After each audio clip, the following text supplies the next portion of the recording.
જામનગરમાં આગામી દિવસોમાં ભારે વરસાદની આગાહીને ધ્યાનમાં રાખીને મહાનગરપાલિકા તંત્ર એલર્ટ મોડમાં આવી ગયું છે।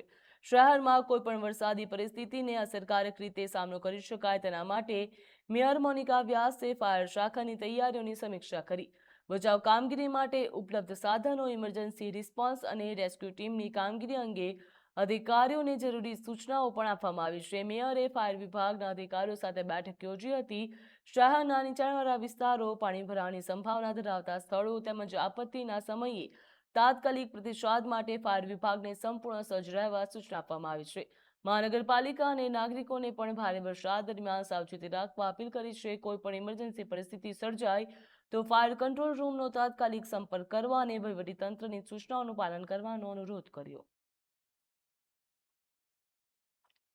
ગુજરાત રાજ્યમાં ભારે વરસાદ અને ભારે પવનની આગાહીના અનુસંધાને જામનગર મહાનગરપાલિકા ફાયર બ્રિગેડની ટીમ તમામ સ્ટાફ સ્ટેન્ડ બાય રાખેલ છે। તમામ ઇક્વિપમેન્ટ કમ્પ્લીટ ત્યાં અમારે ટેસ્ટ કરી અને ત્યાં કંટ્રોલની બાજુમાં તમામ ગોડાઉન છે, અમારું જે વર્કશોપ છે એમાં સ્ટેન્ડ બાય રાખી દીધા છે। ખાસ કરીને જ્યારે આવા વાવાઝોડું આવે છે, પ્રથમ સૌથી વધારે ઝાડ પડવાના પલ્સ મળે છે અમને, તે અનુસંધાને અમે તમામ કટર્સ જે ઝાડ કાપવાના બધા રેડી રાખી દીધા છે।